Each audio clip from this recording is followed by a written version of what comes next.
So picture this. It is a Monday morning, and your engineering team just deployed a flawless, mathematically secure server. Right. The dream scenario. Exactly. I mean, we are talking pristine architecture here. You have combed through every configuration, you passed every single security audit, and the deployment just goes off without a hitch. You feel pretty good about yourself. Oh, you feel incredibly secure. You grab a coffee, you look at this digital fortress you just built, and you relax.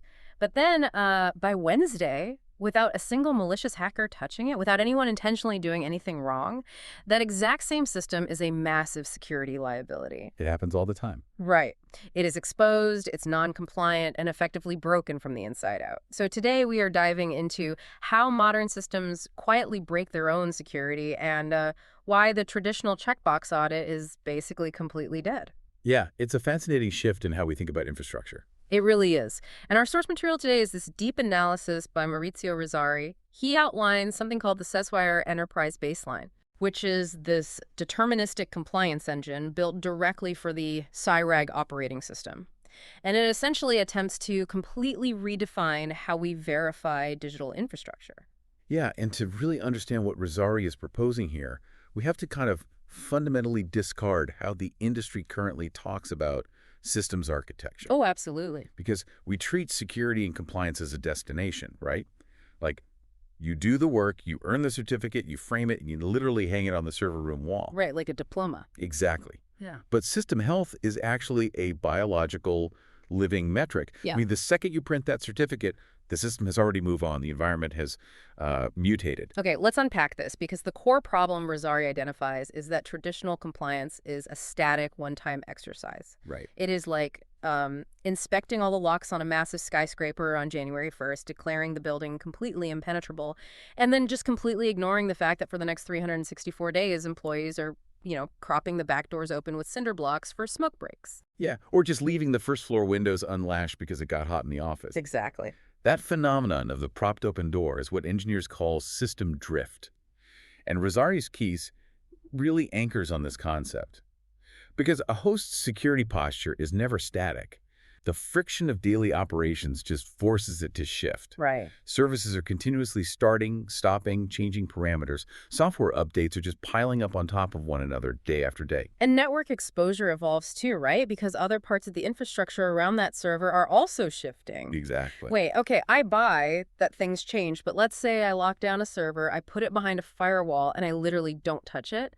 How does it magically break its own compliance in 48 hours? Right. I mean, that sounds like an exaggeration. If it's not being attacked and I haven't manually rewritten the architecture, how fast can it really degrade?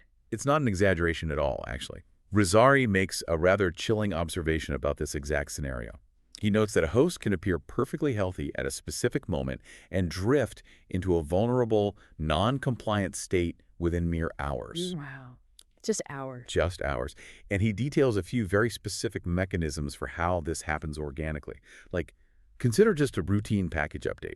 A system administrator applies a patch to fix a known vulnerability. Happens every day. Right. The package manager logs that the update was successful. But underneath, a specific daemon, a background process, fails to restart properly. Oh, I see. So the system's registry claims it is patched and secure, but the actual process running in active memory is still the old vulnerable version. Exactly. Which means your vulnerability scanner, which just checks the software registry, gives you a green light. But the reality of the system is red. The reality is red. And Rossari also points out unexpected listening ports. Say a team spins up a new internal microservice to help two databases talk to each other. Well, sometimes that service automatically binds a port to the public internet by default without anyone realizing it. Or take file permissions. An engineer tweaks an access control list to temporarily troubleshoot a bug, gets distracted by a meeting, and leaves the configuration file readable by any user on the network. And suddenly your most sensitive credentials are just sitting there in plain text. Exactly. But the source material also mentions kernel conditions shifting. And we hear the word kernel thrown around a lot in tech, but what does it actually mean for a kernel condition to drift and reveal a hidden risk? Yeah, so the kernel is the absolute core of the operating system. It translates the software's request into actual instructions for the physical hardware. Okay. So it's allocating memory, managing CPU cycles, handling device drivers. Now imagine if a network driver experiences a silent error and falls back to a default unencrypted state just to keep functioning. Oh, wow. So the kernel condition has changed. Right. The server looks totally fine on the surface. Web pages are still loading, databases are still returning queries, but down at the deepest architectural level, the encryption policy has been bypassed. And human operators will not notice this until it is far too late. No, they won't. By the time the auditor shows up 6 months later with their little clipboard, the system has been quietly leaking data for weeks. Exactly. Which brings us to the solution. If the traditional audit is too slow and systems are drifting into danger within hours, how does the SYRAG Enterprise Baseline actually stop this from happening? Oh. Because it sounds like you would need an auditor literally staring at the code 24/7. Right, and what's fascinating here is that the SYRAG module fundamentally abandons the traditional audit mechanism entirely. Okay. It doesn't just scan the environment faster, it changes how the environment is measured. A traditional compliance check looks at log files. Yeah, the paper trail. But logs are just historical claims. They tell you what a system claims it did yesterday. The SYRAG baseline relies on deterministic code to gather live operational evidence directly from the operating system as it runs. Okay, deterministic is a heavy word to use here. In a complex OS with millions of variables, how does it guarantee an absolute observable fact without just, guessing or relying on some heuristic assumption? Because it interrogates the live state of the operating system in real time. Instead of asking a log file what happened, it analyzes the exact cryptographic hashes of the binaries currently running in active memory. Oh, wow. Yeah, it maps the actual port bindings occurring at that exact millisecond. It measures these security indicators, builds structured reports, and calculates a concrete baseline score based on absolute evidence. So if an administrator opens a port to troubleshoot, the engine doesn't wait for a log to generate. It sees the port open in the live architecture and immediately degrades the baseline score. Right then and there. And it does so without human intervention. That is the philosophical shift Rosario is pushing throughout this text. Compliance is no longer a post-mortem autopsy of what went wrong. Right. It becomes a living, continuous measurement of what is happening right now.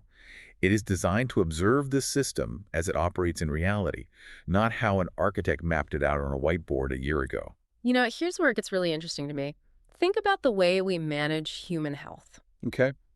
The old way of doing compliance is like going to your doctor once a year for a physical. The doctor takes your blood pressure, says you look fine, and sends you home. But 2 months later, your cholesterol spikes. Right. You are at severe risk of a heart attack, but nobody knows because your next appointment isn't for 10 months. Meaning you operate your life under this dangerous illusion of health during that entire 10-month gap. Exactly. But the SYRAG architecture is like replacing that annual checkup with a wearable fitness tracker surgically attached to your vitals. That's a great way to put it. It is constantly streaming your heart rate, oxygen levels, and blood pressure to a dashboard.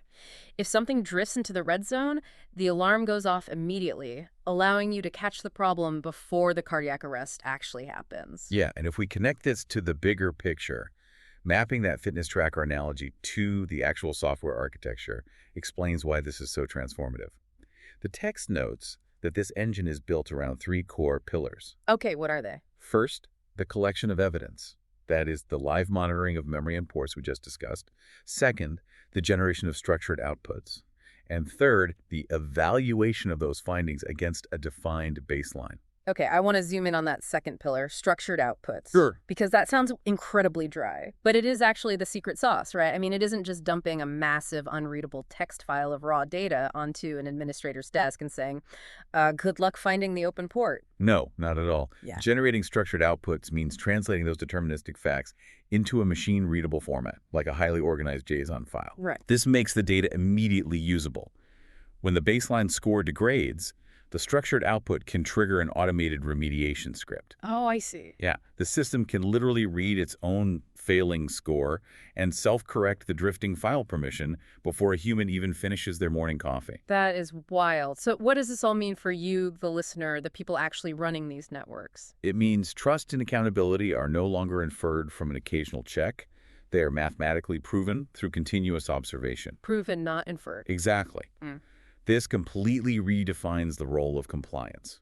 For decades, compliance has been viewed as this bureaucratic cost of doing business. You check the box so regulators don't fine you. A total headache. Right. But Rosari is arguing that when compliance becomes a continuous, deterministic process, it stops being a legal hurdle and transforms into a mechanism for actual operational resilience. I love that distinction. You no longer have to hope your system is secure because it passed a test 3 months ago. You know it is secure right now because the system is continuously proving its own integrity to you. Yes. But to really grasp the scale of what is being built here, we have to look past just this one baseline engine. We do. Because looking at the other works listed in the source material, it's clear Rosari isn't just building one isolated tool here. There is a whole constellation of modules in play. Yeah, the titles of his other publications give us a roadmap of his overarching vision. We see references to Agent Gateway, Secure Agent Coordination for Modular Systems. Right. We see the SYRAG Content Manager, a concrete approach to digital certification. But the one title that really serves as a thesis statement for this entire deep dive is this one. SYRAG is not about building more tools. It is about building continuity.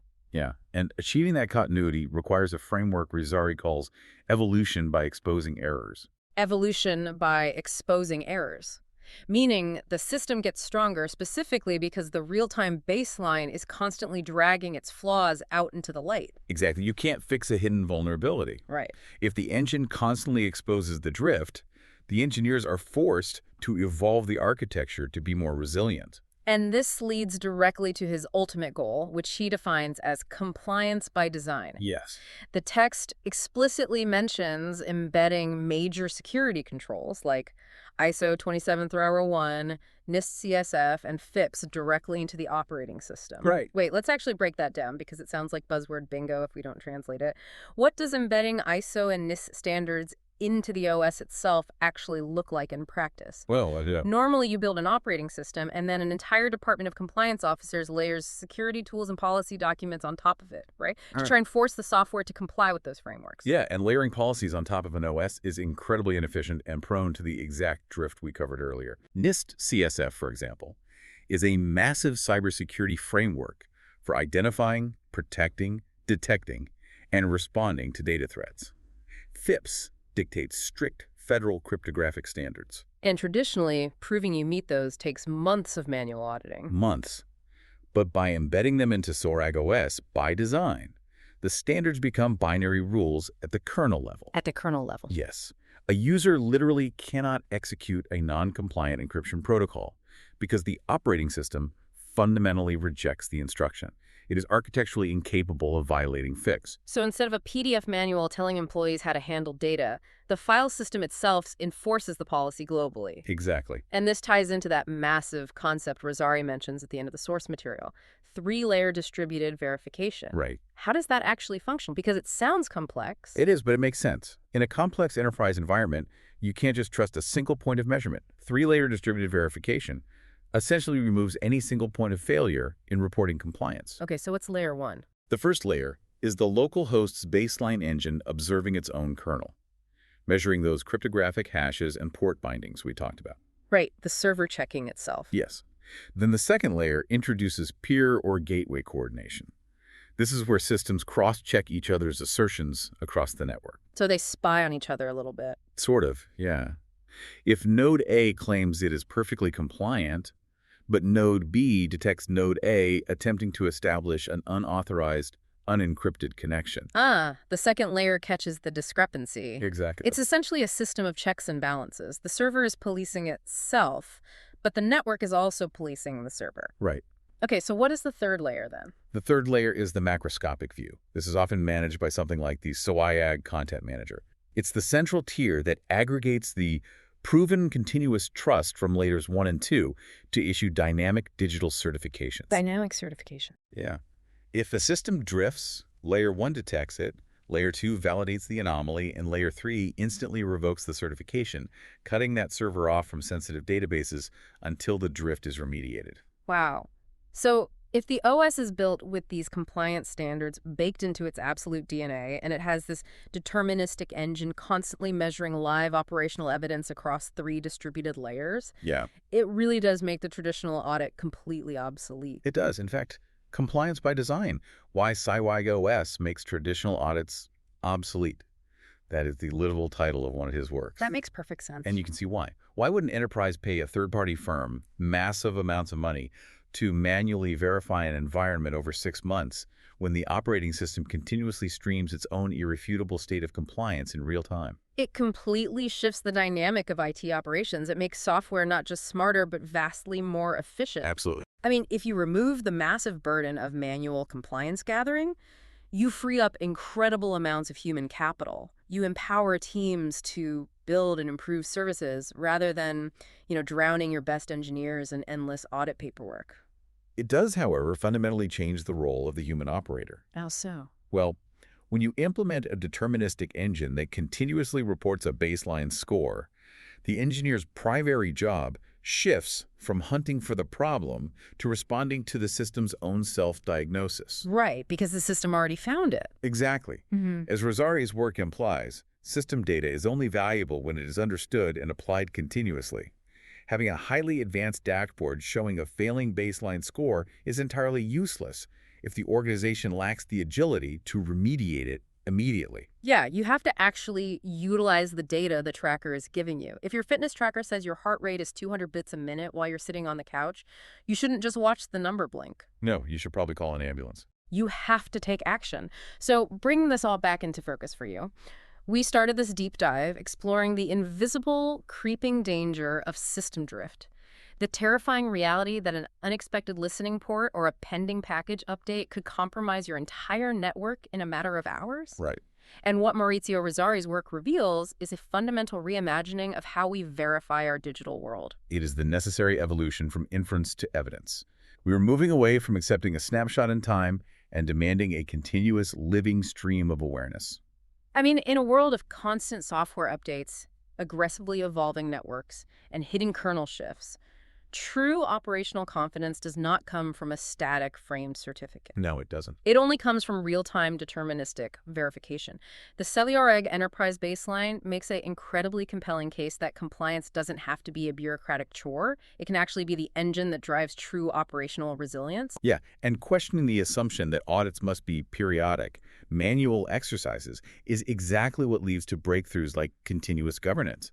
True security requires systems that are brave enough to constantly expose their own errors. Which leaves us with a pretty provocative scenario to consider as we wrap up today. Okay, let's hear it. We have spent this whole time talking about how this real-time engine exposes the flaws of human-induced system drift, right? Right. Well, if an operating system can now continuously prove its own compliance in real time by relying on deterministic code, and if humans are the primary cause of sudden system drift, I see where you're going with this. are we fast approaching a future where human engineers are no longer allowed to manually configure enterprise systems at all? That is a fascinating question. Think about it. The risk of human drift might soon be deemed too great to baseline. You might not be trusted with the keys to the kingdom much longer simply because the operating system is infinitely better at locking the bringers.